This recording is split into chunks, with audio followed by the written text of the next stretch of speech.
Silakan duduk saudaraku. Shalom semuanya. Selamat malam saudaraku. Saya percaya semua kita bersuka cita. Amin. Siapa yang merasakan kebaikan Tuhan sepanjang minggu hari ini? Oh, luar biasa. Tepuk tangan dong buat Tuhan kita. Haleluya. Di mana-mana pemberitaan begitu hot sekali tentang virus corona. Atau dengan istilah yang keren COVID-19. Oh, luar biasa. Indonesia mulai beberapa daerah terjangkit dengan virus ini. Tapi saya percaya setiap orang yang mengasihi Tuhan, orang yang percaya Tuhan, pasti dilalui itu semua. Amin. Dan musim wabah ini tidak akan pernah lama, akan berlalu dengan cepat. Oleh karenanya kita berdoa supaya wabah ini berlalu dengan begitu cepat dan bangsa ini tidak perlu dipusingkan lagi dengan virus corona. Saya percaya buat orang-orang percaya bukan semakin khawatir dengan kondisi zaman, tapi kita semakin mendekat dengan Tuhan. Semakin percaya kepada Tuhan. Semakin mengandalkan Tuhan dalam kehidupan kita. Dunia boleh bergonjang-ganjing tapi Tuhan tetap sama. Dia tidak pernah berubah. Dahulu, sekarang, bahkan sampai selama-lamanya. Saudaraku, malam hari ini saya mau berbagi tentang sebuah tema firman Tuhan, bersaksi lewat gaya hidup. Bersaksi lewat gaya hidup. Apa sih gaya hidup itu? Gaya hidup adalah bagian dari sebuah kebutuhan sekunder manusia yang bisa berubah bergantung pada zaman atau keinginan seseorang untuk mengubah hidupnya. Itu yang namanya gaya hidup. Jadi gaya hidup itu sebuah kebutuhan sekunder manusia yang ditentukan oleh sebuah perubahan zaman atau keinginan dirinya untuk mengubah gaya hidupnya. Saudaraku, itulah sebuah namanya gaya hidup. Tanpa kita sadari, setiap kita, baik muda, baik tua, baik anak-anak remaja, semua punya gayanya masing-masing. Punya kebiasaannya masing-masing. Dan itu sah-sah saja. Menurut keinginannya masing-masing. Itu namanya gaya hidup. Ada orang pada zaman sekarang dikenal dengan zaman milenial. Di mana-mana orang pegang handphone. Mau kemana saja mereka selalu bawa handphone. Ketinggalan handphone di rumah serasa kehilangan sebagian hidupnya. Sehingga gelisah. Dan dia harus pulang ke rumah kembali bawa handphonenya. Tetapi kalau kehilangan kartu kredit, saudara tidak akan khawatir. Bisa ditunda besok. Tetapi kehilangan atau ketinggalan handphone di rumah saja, beberapa jam saja, saudara mulai gelisah. Itu tren model zaman sekarang. Anak-anak muda tidak lepas dengan handphone ini. Karena mereka sangat tergantung dengan namanya handphone ini. Saya ingat saudaraku ketika saya masih kecil, saya lahir di tahun 70-an. Kalau saudara dan saya lahir di tahun 50-an sampai 70-an atau 70-an, itu pernah mengalami namanya sebuah perubahan-perubahan yang luar biasa. Saya mengambil sebuah contoh ketika saya masih kecil, di rumah punya sebuah pesawat telepon yang kurang lebih seperti ini. Jadi ketika kita mau menggunakannya tidak langsung angkat, langsung pencet, langsung terhubung. Ini harus diputarkan dulu saudara. Diputar sampai nomor yang kita tuju selesai. Dan setelah selesai baru berbunyi tring, itu baru nyambung. Tapi saya pernah punya sebelum pesawat telepon ini di rumah. Yaitu pesawat telepon yang warnanya hitam, besar. Kalau kita mau nyambung itu harus diputar dulu. Putar terus saudaraku. Diputar sampai berbunyi juga sama, kurang lebih ting. Baru kita bisa terhubung dengan pusatnya, Telkom. Baru kita minta, Pak tolong sambungkan dengan pesawat nomor telepon 99. Karena zaman dulu itu tidak seperti zaman sekarang. 10 digit, 12 digit, 6 digit, 8 digit. Zaman dulu hanya 2 digit, mulai berubah 4 digit terus. Tapi saya ingat saudara, diputar dulu, kalau sudah bunyi tring baru kita telepon, halo Pak tolong sambungkan saya dengan pesawat telepon nomor sekian. maka orang Telkom akan masukkan nomornya dan kita baru bisa komunikasi. Dan saya pernah juga punya pengalaman sebuah perubahan-perubahan yang begitu luar biasa cepat tentang pesawat telepon ini. Kalau kita sudah susah untuk menghubungi, maka kita pergi ke Telkom, saudara. Datang malam-malam, masukin uang logam, terus kita pencet nomor telepon yang kita tuju, maka kita bisa berkomunikasi. Ada sebuah perubahan zaman yang ditentukan oleh zaman itu sendiri. Dan kita ada di masa zaman sekarang, di mana zaman dengan begitu cepat perubahan teknologi yang begitu cepat sehingga ketika kita tidak mengikutinya, maka kita akan ketinggalan zaman. Dan kita mungkin kurang lebih akan mengalami sebuah kerugian kalau kita tidak mengikuti. Kenapa saya berkata demikian? Karena di zaman sekarang ada banyak aplikasi yang memudahkan orang bertransaksi. Contoh skala yang simpel saja, di Android saudara mungkin sudah ada tertanam aplikasi Oppo. Saya ingat saudaraku pakai Oppo itu ada banyak diskon. Tetapi kalau kita bayar tunai itu mahal dengan harga yang sama. Tetapi entah kenapa kalau pakai aplikasi Oppo itu kita dapat diskon 10%, dapat diskon 5%. Itu ada banyak kemudahan. Oleh karenanya kalau kita tidak mengikuti perkembangan teknologi zaman sekarang, seusia saya orang-orang tua kita akan mengalami kerugian. Kenapa? Zaman sekarang ada banyak kemudahan-kemudahan dengan teknologi. Sebuah perubahan-perubahan tren yang begitu cepat berubah. Dan saudara dan saya ada di masa sebuah tren yang begitu cepat berubah. Dan sadar tidak sadar, setiap gaya hidup kita itu memberikan sebuah kesaksian. Setiap kita memberikan sebuah kesaksian hidup. Dan firman Tuhan selalu berkata, dalam Matius 5 ayat yang ke-16. Demikianlah hendakmu terangmu bercahaya di depan orang. Supaya mereka melihat perbuatanmu yang baik dan memuliakan Bapamu yang di surga. Jadi saudara dan saya adalah saksinya Kristus. Dari mana? Dari gaya hidup kita. Kebiasaan hidup kita. Itu harus menjadi terang. Dan terang itu harus bercahaya di depan semua orang. Sehingga orang yang melihatnya itu melihat kita dalam perbuatan yang baik dan memuliakan Bapa di surga. Terang itu harus nampak dan kelihatan. Dan orang melihat kita dengan jelas bagaimana kita punya perbuatan hidup. Bagaimana kita punya gaya hidup.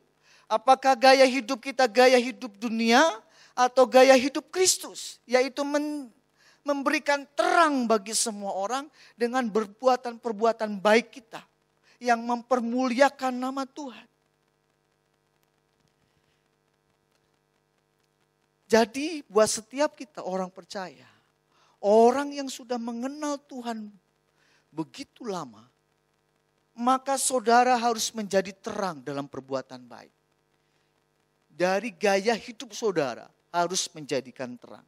Oleh karenanya Yohanes dalam Yesaya 60 ayat 1 mengingatkan kita, bangkitlah, menjadilah terang, sebab terangmu datang dan kemuliaan Tuhan terbit atasmu.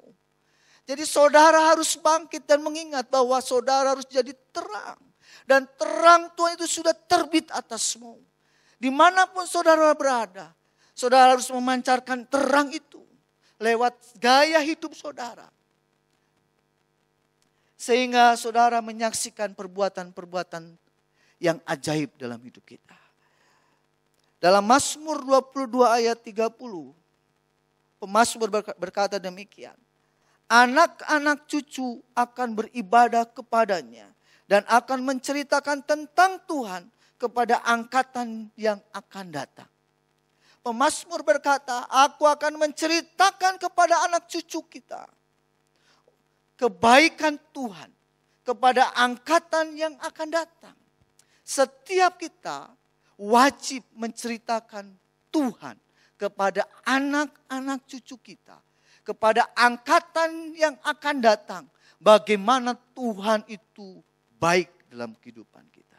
Bagaimana Allah itu campur tangan dalam hidup kita.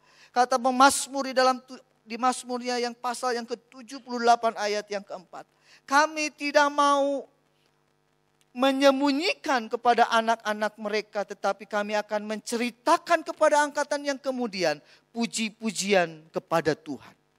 Pemazmur berkata, aku tidak mau menyembunyikan kepada anak cucu-cucu, kepada angkatan yang kemudian tentang sebuah kebaikan Tuhan, tentang sebuah puji-pujian kepada Tuhan. Sebagai orang tua, sebagai orang yang percaya Tuhan, sudahkah saudara dan saya menceritakan kepada anak-anak kita atau kepada saudara-saudara kita bahwa Tuhan adalah Allah yang selalu melakukan perbuatan-perbuatan yang ajaib.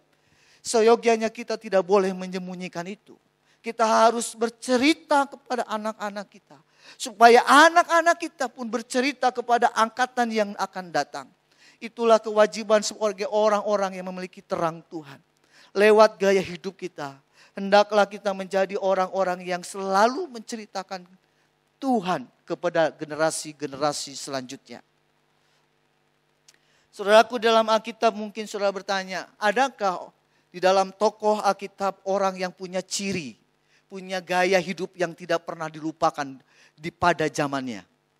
Maka saya akan memberikan sebuah gambaran, dua orang yang punya ciri pada zamannya, yaitu dalam Perjanjian Lama. Saudara akan mengenal dalam 2 Raja-Raja pasal 1 ayat yang ke-8. Jawab mereka kepadanya, seorang yang memakai pakaian bulu dan ikat pinggang kulit terikat pada pinggangnya. Maka berkatalah ia, itu Eli orang Tisbe. Ternyata Nabi Elia itu adalah orang yang punya kebiasaan gaya hidupnya. Kalau pakai baju itu pakaiannya dari bulu. Dan ikat pinggangnya dari kulit. Ternyata Elia punya kebiasaan, dia punya ciri. Kemanapun dia pergi, dia suka pakai bulu, pakaian dari bulu. Dan ikat pinggang dari kulit. Jadi angkatan dia, orang-orang pada angkatannya, di lingkungannya, orang-orang di sekitarnya tahu. Kalau orang yang pakai pakaian berbulu itu adalah Elia. Dan cirinya juga dia selalu pakai ikat pinggang. Maka orang akan tahu bahwa itu adalah Elia, orang Tisbe. Dan di dalam Perjanjian Baru pun ada. Dalam Matius pasal 3 ayat yang keempat. Yohanes memakai jubah bulu unta dan ikat pinggang kulit. Dan makanannya belalang dan madu hutan. Ternyata Yohanes pun dikenal dari gaya hidupnya, yaitu dia suka memakai jubah bulu unta dan ikat pinggang dari kulit. Dan orang pun menambahkan makanannya adalah belalang dan madu hutan. Ternyata Yohanes punya kebiasaan yang mirip sama dengan Elia. Dia suka pakai jubah bulu unta dan ikat pinggang kulit. Dan makanannya adalah belalang dan madu hutan. Itu gayanya Yohanes. Kalau saudara dan saya punya gaya seperti apa? Ciri khasnya seperti apa? Dan setiap kita punya ciri khasnya masing-masing. Dari potongan rambut, dari cara ngomong, dari cara berjalan mungkin. Ada ciri khas tertentu. Saya ingat saudara, ketika papa saya masih ada, ketika saya masih kecil. Karena papa saya rambutnya tebal.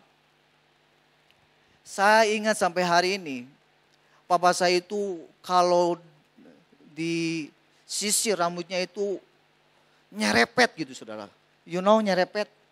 Itu nggak bisa goyang. Rapi banget. Glow banget. Mengkilat banget. Dan kalau ada angin besar apapun, itu tidak pernah berubah. Tidak pernah berubah. Tidak pernah berubah. Sampai sore, kalaupun bangun tidur, itu rambut tidak acak-acakan. Tetap mirip sama.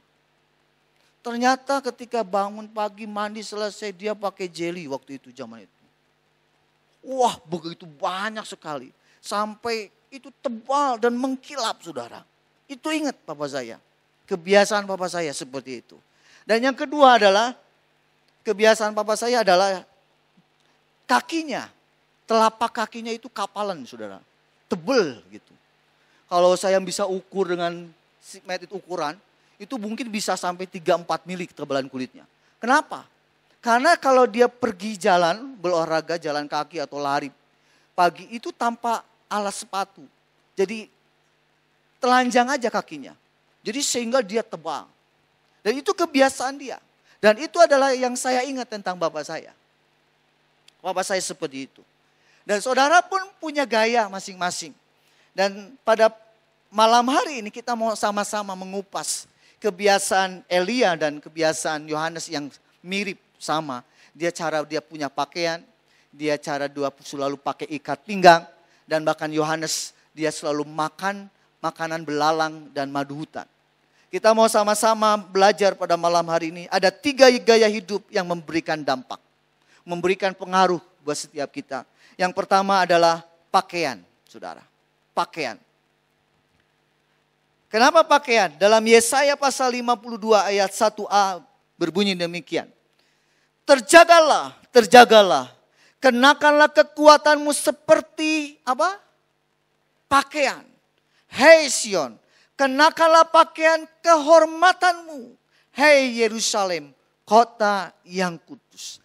Artinya pakaian berbicara tentang kekuatanmu. Pakaian berbicara tentang kehormatanmu. Pakaian berbicara tentang karakter seseorang. Pakaian berbicara tentang identitas seseorang. Dan perilaku seseorang. Itu pakaian. Kalau Yesaya mengatakan pakaian itu berbicara tentang kekuatan kita. Pakaian berbicara tentang sebuah kehormatan kita. Itulah pakaian. Kenapa Eli dan Yohanes punya pakaian yang berbulu? Itu berbicara tentang kekuatannya. Berbicara tentang kehormatannya. Bahkan di dalam Matius pasal 22 ayat 11 sampai 12 berbunyi ada sebuah kisah di mana seorang raja mengundang seluruh masyarakatnya datang pada pestanya. Kemudian raja itu datang dan masuk ke ruang pesta untuk melihat-lihat para tamu. Ia melihat ada seorang yang tidak memakai pakaian pesta. Ia bertanya kepada orang itu, engkau tidak memakai pakaian pesta, bagaimana engkau bisa masuk ke sini? Orang itu tidak dapat mengatakan apa-apa.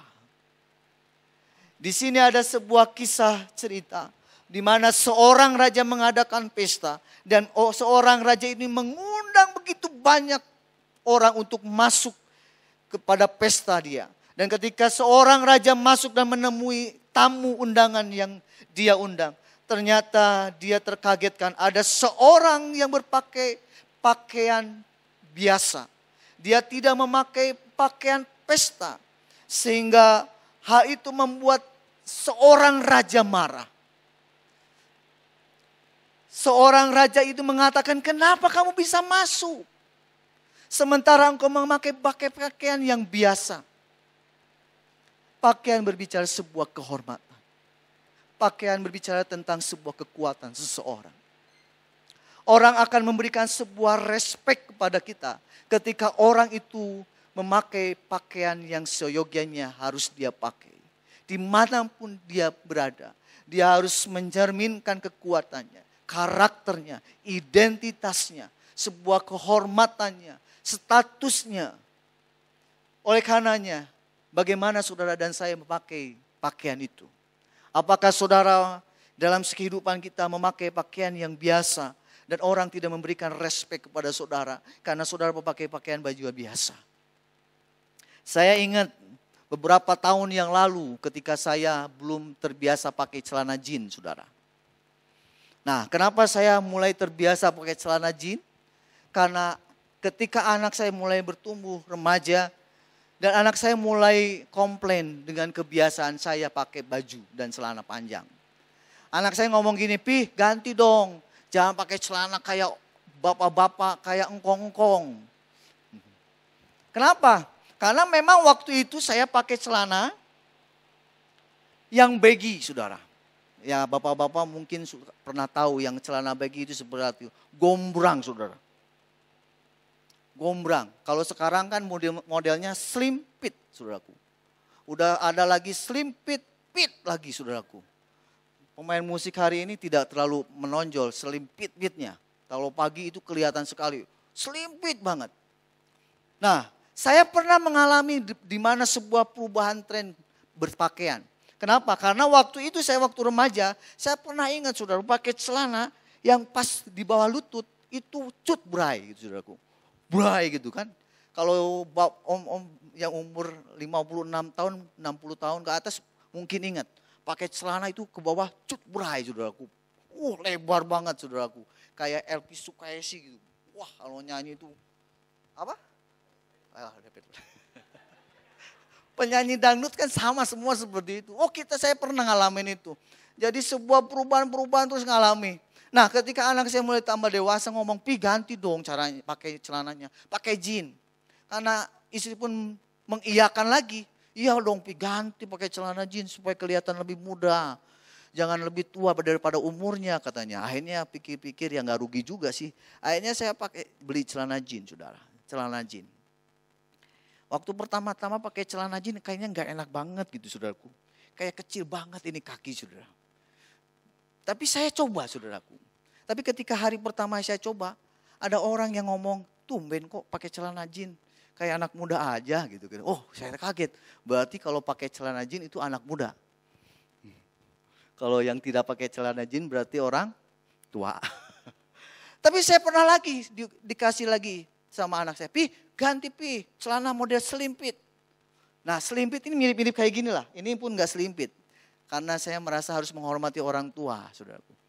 Ada yang lebih selimpit saudaraku. Terus anak saya ngomong jangan pakai sepatu pantopel Pi. Kasual katanya. Banyak permintaan dari anak saya. Anak saya selalu ngomong, istri saya ngomong supaya jangan ketinggalan zaman. Akhirnya saya pakai semua saudaraku. Dan saya ingat waktu itu saya pergi ke gereja saudara. Kebaktian 2. Kebaktian 2 atau 1. Jadi saya pakai jeans, pakai celana selimpit, pakai kemeja kasual keluarin semua. Kesan kayak anak muda banget saudaraku. Ketika pulang gereja bubar baru turun ada jemaat hampirin saya. Dia natap saya dari bawah sampai ke atas. Setelah dia lihat saya dari bawah sampai ke atas, dia bilang, tumben kopian. Wih, saya bilang, kenapa kopian tumben? Terus dia lihat lagi dari bawah ke atas, tumben kopian. Ngetren banget hari ini, ada apa? Saya kaget saudaraku. Karena dia lihat cara saya berpakaian. Berbeda pada sebelumnya. Sehingga dia bilang, wih keren kopian, seperti anak muda. Padahal saya masih muda saudaraku. Masih muda.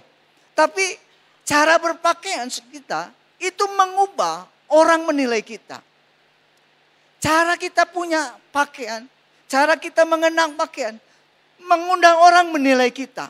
Dan orang bebas menilai kita. Karena saudara memang harus memberikan gaya hidup yang menjadi sebuah kesaksian Kristus. Sehingga orang itu memberikan sebuah penghormatan kepada saudara. Saudara menjadikan orang itu terkagum-kagum seperti seorang raja yang harusnya melihat semua undangan datang ke pestanya itu dengan pakaian pesta. Zaman sekarang itu semakin membingungkan orang yang diundang ke pesta. Kenapa? Karena sekarang undangan itu selalu dikasih keterangan dress code-nya seperti apa, warna apa, bajunya harus model seperti apa. Itu kalau di kota besar. Di Tasik masih mending, warna apa ditentukan. Dan itu membuat orang yang diundang itu mulai berpikir, aduh saya tidak punya warna ini, saya harus beli baju baru.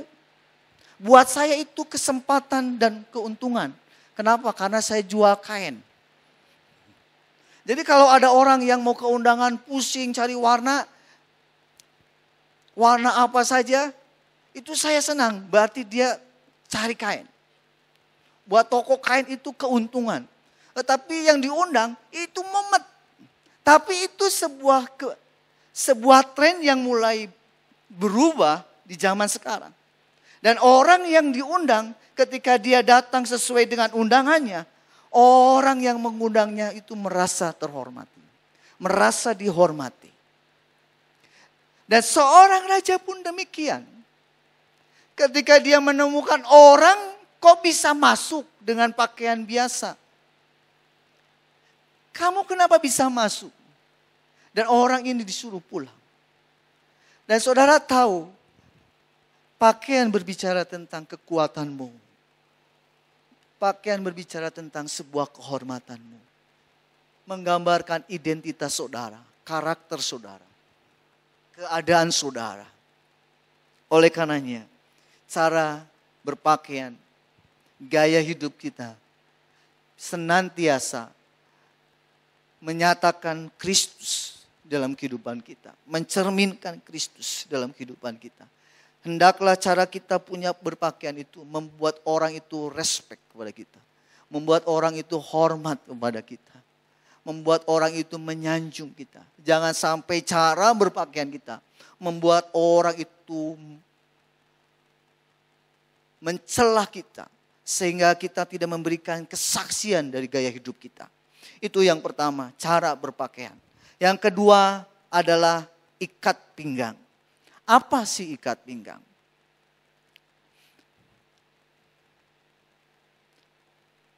Kita baca dalam Yesaya pasal 11 ayat yang kelima.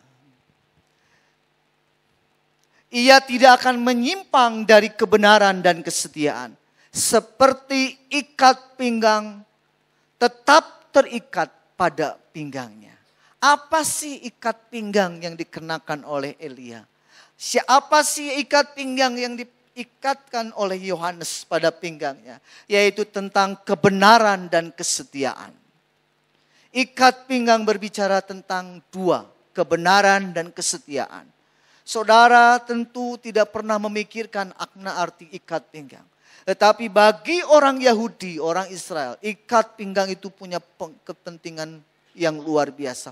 Orang yang pakai ikat pinggang adalah orang yang suka bekerja. Orang yang suka pakai ikat pinggang adalah orang yang suka berperang. Karena orang yang akan berperang dia selalu pakai ikat pinggang. Di tempat ikat pinggangnya di tempat diselipkan senjata-senjata perang. Dan itulah berbicara tentang ikat pinggang. Mungkin kalau kita yang tidak suka memakai ikat pinggang, kita mungkin mengabaikan ikat pinggang. Lah pakai naon untuk ikat pinggang. Perlu nu biasa wae itu kurang naon. Tapi ingat, buat seseorang ikat pinggang itu punya pengaruh luar biasa. Saya ingat ketika saya masih SMP, SMA saudara. Saya punya teman dekat. Main bersama-sama, nonton bareng sama-sama. Pergi olahraga sama-sama. Jadi pergi sekolah, pulang sekolah sama dengan teman saya. Dan ada satu kebiasaan yang sama. Yaitu pakai ikat pinggang, sabuk saudaraku. Dan waktu pakai sabuk, kepala sabuknya, kepala gespernya itu bukan ditaruh di tengah. Kalau bapak-bapak semua pakai ikat pinggang pasti semua kepala gespernya di tengah. Tapi kalau saya waktu itu pakai ikat pinggang, kepala gespernya itu di samping saudara.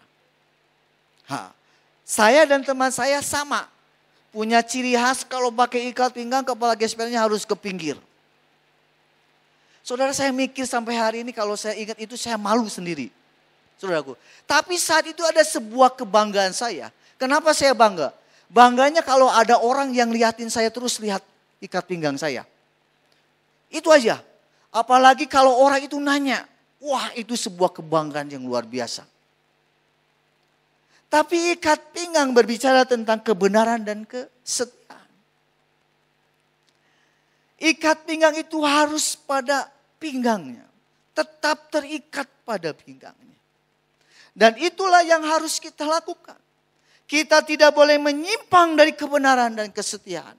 Gaya hidup saudara adalah gaya hidup yang menyatakan kesetiaan kita kepada Tuhan. Orang akan melihat saudara dan saya orang yang setia. Karena gaya hidup saudara adalah gaya hidup yang setia dengan Tuhan. Gaya hidup saudara ada dalam hidup dalam kebenaran akan firman Tuhan. Saya ingat ketika saya mau berulang tahun. 1 tahun yang lalu kalau nggak salah. Anak saya nanya, papi mau beliin apa? Kalau papi ulang tahun mau dibeliin apa? Saya bilang papi nggak mau dibeliin apa-apa. Papi cukup didoain supaya papi tetap sehat. Tapi anak saya terus nanya, pi mau beliin apa? Sok ngomong. Tania sudah ngumpulin uang. Nanti pas papi ulang tahun, Tania mau beliin. Karena saya tidak ngomong mau apa, pokoknya papi nggak mau dikasih apa-apa. Tapi ada suatu hari ketika saya setelah ulang tahun, anak saya dan istri saya mengajak saya pergi ke toko untuk beli ikat pinggang yang dari kulit. Dan ketika saya masuk di toko itu saya mulai tidak nyaman karena saya tidak terbiasa dengan barang-barang yang branded yang mahal. Saya bilang nggak mau papi, lebih baik nggak jadi, lebih baik keluar. Saya marah ke anak saya. Tapi anak saya terus ngomong sama saya dan istri saya bilang, udah pi dengerin tuh anakmu mau ngasih hadiah buat kamu. Hargai dong.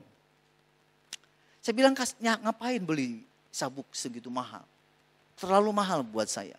Nggak apa-apa sekali-kali, kan setahun sekali kata dia. Setahun sekali, itu pun dia yang ngumpulin uang. Dia nyisikan uang jajannya sampai dia mau beliin itu. Saya hanya nombok sedikit aja. Akhirnya karena istri saya ngomong dan anak saya ngomong juga, ya udah akhirnya saya izinkan anak saya beli untuk saya punya ikat pinggang. Saudara, ketika saya tanya harganya, aduh mahal banget, saya nggak pernah beli sabuk seperti ini mahal. Tetapi saudara tahu, kebenaran dan kesetiaan itu mahal harganya. Kebenaran dan kesetiaan itu mahal harganya. Kalau engkau dan saya mengetahui bahwa ikat pinggang itu sangat bermanfaat di dalam hidup kita, punya fungsi yang luar biasa, maka saudara akan mengerti ikat pinggang itu sangat mahal. Kebenaran dan kesetiaan itu sangat mahal. Saya sangat diberkati ketika saya mulai ada di kota ini.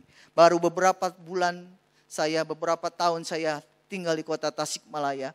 Ada orang-orang yang memberikan keteladanan kesetiaan dari apa? Dari doa pagi. Saya ingat waktu itu doa pagi hari Selasa dan hari Kamis, saudara. Dan saya ingat mulai itu jam 5 pagi sampai jam 6 sore. Jam 6 pagi, jam 5 pagi sampai jam 6. Tapi saya tidak pernah lupa dengan orang ini, dengan wajahnya. Kenapa? Karena tante ini selalu doa pagi itu datang. Dan dia datang itu pagi sekali. Dan pagi sekali dia pernah datang jam 3 pagi. Dia pernah datang jam 4 pagi. Bahkan harusnya jam 5 pagi. Dia bahkan datang sejam sebelumnya. Dia nunggu di depan pintu gerbang. Sampai ketuk-ketuk pintu, saudaraku. Karena masih jam 3 pagi. Oleh si pintu gak dibukakan. Karena jam 3 pagi. Doa pagi jam 5. Tetapi dia selalu datang lebih awal, saudara. Saya ingat ketika saya tanya, tante kenapa datang ke pagian? Oh gak tahu tante, saya pikir tante jam 5 pagi. Padahal itu baru jam 3, baru jam 4 pagi, saudara. Tapi dia datang ke gereja untuk doa pagi. Kalau saya pergi ke doa pagi, lewat jalan Empang, saya selalu ingat Om Pencong. Kenapa? Saya suka merinding, saudaraku. Saya suka toel isi saya di beca. Lihat, kalau lewat Empang, lodi sedikit ke belah sini, itu saya selalu membayangkan Om Pencong sedang jalan kaki sendiri dengan jaketnya yang warna krem, saudara. Dia nenteng tas Alkitab, dia jalan sendiri. Kenapa saya ingat? Karena kejadian ini berulang kali saya lihat. Dia selalu jalan kaki. Dan kalau saya ingat beliau, dan saya ketika lewat tempat itu saya suka, Om Pencong lagi jalan kaki sendirian. Istri saya suka, gitu. Tapi saya ingat dengan dia. Karena dia sering demikian. Dia dengan jaketnya warna krem, dia teng-teng tas Alkitabnya, dia pergi jalan sendiri. Saya pernah tanya Om Pencong kenapa jalan kaki gak apa-apa sambil olahraga datang ke gereja. Berbicara tentang kesetiaan, itu mahal harganya. Bicara tentang kebenaran pun mahal harganya. Saudara, berapa banyak saudara baca Alkitab firman Tuhan? Seberapa banyak saudara baca firman Tuhan setiap hari? Karena mahal, saudara seringkali jarang mendapatkannya. Dan merasa saudara tidak hal penting. Tapi saudara tahu, ikat pinggang itu punya pengaruh luar biasa. Tentang kebenaran dan kesehatan itu mahal harganya. Saudara harus menyiapkan waktu saudara dengan sungguh-sungguh baca Alkitab. Saudara harus mendapatkan sebuah kebenaran yang sesungguhnya di dalam Alkitab. Baru saudara tahu ikat pinggang itu harus tetap terikat pada pinggang kita. Tidak boleh lepas. Ikat pinggang itu tidak boleh lepas. Harus terikat di pinggang kita. Gaya hidup dalam kebenaran. Gaya hidup dalam kesetiaan. Itu harus nampak dalam kehidupan kita. Seberapa banyak saudara dan saya baca. Berapa banyak saudara saya dan saya gali firman Tuhan. Sampai engkau menemukan mutiara-mutiara yang terpendam. Yang selama ini engkau tidak pernah temukan. Ketika saudara baca sesuatu yang mahal. Saudara akan mengerti. Oh, betapa berharganya firman Tuhan. Betapa berharganya pembacaan firman Tuhan ketika saudara dan saya menemukan sesuatu yang berharga ketika engkau menggalinya. Mahal saudara firman Tuhan. Saya pernah ajar anak saya baca Alkitab. Tania, kau baca Alkitab. Jangan di handphone. Anak saya baca Alkitab di handphone. Anak saya bilang ngomong, kan sama aja Pi. Kejadian ada, di situ ada. Betul. Isinya juga sama Pi. Betul. Anak saya bilang, sama Pi. Iya. Tapi setelah beranjak dewasa ketika dia masuk kuliah. Saya bilang, bawa ini buku Alkitab. Kalau kamu menghargai sebuah firman Tuhan. Papi tahu. Kita tahu di handphone sama. Saudara baca firman Tuhan sama. Tapi suasananya beda. Kesungguhannya beda. Saudara pernah baca Alkitab di Android? Pernah. Saya pun pernah. Saudara ketika baca firman Tuhan setiap pagi atau setiap malam. Baca Alkitab di handphone. Enggak salah. Tapi seringkali ada banyak godaannya. Ketika saudara mungkin baca ini. Ting, ada keluar tanda WA masuk. Baca? Saudara baca? Oh baca. Karena lebih penting WA daripada firman Tuhan. Firman Tuhan kan bisa ditunda lagi. Betul? Setelah selesai baca lagi Alkitab ayat selanjutnya. Ting, IG nongol lagi. Baca lagi toh. Nah saya itu hindari itu. Saya bilang ke anak saya. Baca firman Tuhan di Alkitab. Sama isinya. Tapi suasana kondisinya beda. Kesungguhannya beda. Ketika anak saya mulai mengerti. Dia mulai baca Alkitab. Apa yang saya lakukan dia ikuti. Dari Kejadian sampai Wahyu tidak lompat-lompat kitab saudara. Dia terus turun sampai dia menemukan sesuatu yang berharga. Ternyata sebuah kebenaran ikat pinggang itu mahal harganya. Saudara, orang yang barang murah itu tidak pernah dilihat. Tidak pernah terkagum-kagum. Tetapi kalau saudara menemukan sesuatu yang mahal, saudara pengen memilikinya. Dan firman Tuhan dan kesetiaan itu mahal harganya. Temukanlah itu. Sehingga engkau memiliki ikat pinggang yang tetap terikat di pinggang saudara. Malam hari ini pakailah ikat pinggang yang sesuai dengan kehendak Tuhan. Karena gaya hidup saudara harus gaya hidup penuh dengan kebenaran. Gaya hidup saudara penuh dengan kesetiaan. Jadilah contoh teladan buat anak-anak kita. Ketika kita setia, maka anak-anak kita akan melihat bahwa orang tuanya, bapaknya, mamanya, siapa saja adalah orang yang setia. Jangan tiru saya. Saya pernah melakukan hal ini. Saya sudah komitmen sama istri saya harus doa pagi dalam kondisi apapun. Anak saya waktu umur 2 tahun saya pernah tinggalkan di rumah sendirian. Dari jam 5 pagi sampai jam 6 pagi. Saya kunci, saya kasurnya juga kelilingin supaya dia tidak jatuh. Saya lakukan itu. Saya mengajar dia untuk, saya tahu itu hal yang sulit, mahal harganya. Tetapi saya lakukan. Dan saudara harus tahu bahwa untuk kesetiaan itu perlu iman yang besar. Perlu keyakinan yang besar.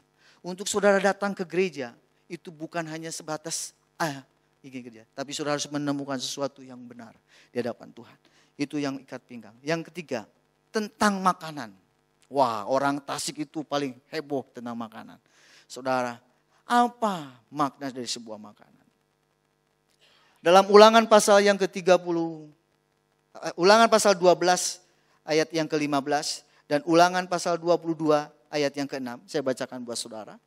Tetapi engkau boleh menyembelih dan memakan daging sesuka hatimu sesuai dengan berkat Tuhan Allahmu yang diberikannya kepadamu di segala tempatmu. Orang najis ataupun orang tahir boleh memakannya. Seperti juga daging kijang atau daging rusa. Tetapi di Ulangan pasal 22 ayat yang ke-6. Apabila engkau menemui di jalan sarang burung, di salah satu pohon atau di tanah dengan anak-anak burung atau telur-telur di dalamnya, dan induknya sedang duduk mendekap anak-anak atau telur-telur itu, maka janganlah engkau mengambil induk itu bersama-sama dengan anak-anaknya. Berbicara tentang makanan, berbicara tentang boleh atau tidak boleh kamu makan. Betul kata firman Tuhan, ketika engkau diberkati oleh Tuhan Allahmu, engkau boleh makan apa saja. Tetapi dalam Ulangan pasal 22 ada sebuah ketetapan yang tidak boleh, kata firman Tuhan. Makanan berbicara tentang boleh atau tidak boleh saudara makan. Saya ingat ketika saya pergi ke Yerusalem bersama rombongan. Dan kita pergi ke sebuah restoran. Dan tour guide-nya ngomong begini. Ke restoran ini dilarang bawa makanan dari luar. Dimakan di rumah makan itu. Kalau makan di rumah makan itu haram hukumnya. Haram itu artinya tidak boleh. Bawa makanan, makan di meja makan, di rumah makan itu tidak boleh. Haram. Dan ada satu kebiasaan lagi katanya. Kalau orang Indonesia kan, orang Tasikmalaya, apa saja yang di depan meja, selagi lapar, selagi ada, disikat saja. Makan saja semua. Tapi ada kebiasaan orang Yahudi, orang Israel, itu tidak boleh satu struktur. Makan itu tidak boleh. Kalau misalnya saudara dan saya makan ikan, ayam goreng, itu saudara tidak boleh dengan telur goreng, telurnya. Itu tidak boleh. Itu sebuah larangan. Kalau makan bersamaan itu haram. Itu kebiasaan orang Yahudi. Salah satunya. Dan tentang makanan berbicara tentang boleh atau tidak boleh. Nah, apa arti makna dari makanan? Dalam Yohanes pasal 4 ayat 34 berbunyi demikian. Kata Yesus kepada mereka, makananku ialah melakukan kehendak Dia yang mengutus aku dan menyelesaikan pekerjaannya. Jadi apa makna makanan itu adalah melakukan kehendak Tuhan. Apakah saudara dan saya adalah orang yang melakukan kehendak Tuhan sesuai apa yang Tuhan mau dalam kehidupan kita, yaitu melakukan sesuai dengan kehendak Tuhan yang mengutus kita. Makanan berbicara boleh atau tidak. Sudahkah saudara dan saya melakukan apa yang menjadi ketetapan Tuhan dalam kehidupan saudara dan saya? Sesuai kehendak Tuhan. Tuhan berkata, makananku ialah melakukan kehendak Dia. Kalau saudara dan saya jarang-jarang baca Alkitab, saudara tidak akan pernah tahu peraturan-peraturan yang ada di sini. Kalau saudara hanya sebagian saja, maka saudara hanya tahu sebagian saja kehendak Tuhan. Kalau saudara tahu hanya seperempat saja, maka saudara hanya tahu kehendak Tuhan itu seperempat saja.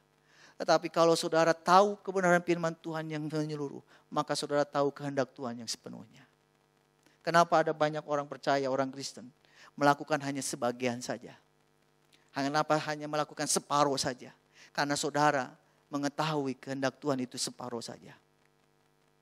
Saudara dan saya melakukan sesuatu kehendak Tuhan hanya sebagian saja. Karena tidak menyeluruh. Kata firman Tuhan, makananku adalah melakukan kehendak Tuhan. Lakukanlah kehendak Tuhan. Maka engkau akan menjadi orang yang menjadi kesaksian bagi semua orang. Di dalam 2 Tawari pasal 9 ayat 3 dan 4. Berbunyi demikian.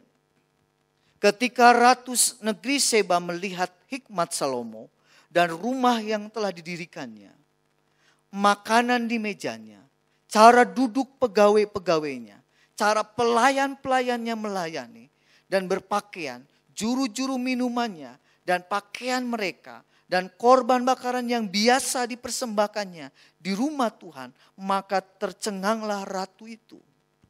Salomo menjadi sebuah kesaksian bagi Ratu Seba. Bahkan Ratu Seba ingin meyakinkan apa yang dia dengar. Ketika dia ingin meyakinkan, dia datang kepada Raja Salomo dan dia menyaksikan hikmat Salomo dan rumah yang didirikannya. Bukan hanya itu saja, bahkan Ratu Seba terkagum-kagum dengan apa yang dilihatnya. Bagaimana makanan di mejanya, cara duduk pegawai-pegawainya, bagaimana para pelayan melayani. Ini adalah sebuah kesaksian. Bagaimana Ratu Seba melihat dengan matanya sendiri. Bagaimana Raja Salomo yang berhikmat itu. Dia punya meja makan. Pegawai-pegawainya. Cara pegawai-pegawainya memakai pakaian. Dan bagaimana pegawainya menyediakan makanan di meja makan. Membuat Ratu Negeri Seba itu terkagum-kagum. Tercengang apa yang dia lihat. Bagaimana Tuhan berbuat atas mereka. Saya rindu setiap kita yang hadir malam hari ini. Setiap orang di luar sana. Setiap orang-orang yang ada di masyarakat kita, di sekitar kita. Baik itu di rumah, baik itu di lingkungan pertemanan kita. Akan terkagum-kagum dengan saudara. Karena saudara mencerminkan Kristus. Gaya hidup saudara mencerminkan Kristus. Saudara dan saya adalah seperti suratan yang terbuka. Yang dilihat dan dibaca oleh setiap orang. Hendaknya saudara dan saya mempunyai gaya hidup yang bersaksi. Menyaksikan Kristus dari gaya hidup kita. Mulai malam hari ini, mari kita introspeksi diri. Ingatlah, gaya hidup saudara akan selalu diingat oleh generasi selanjutnya. Bagaimana kita hidup dengan Tuhan. Sehingga kesaksian kita selalu mempermuliakan nama Tuhan. Amin buat firman Tuhan.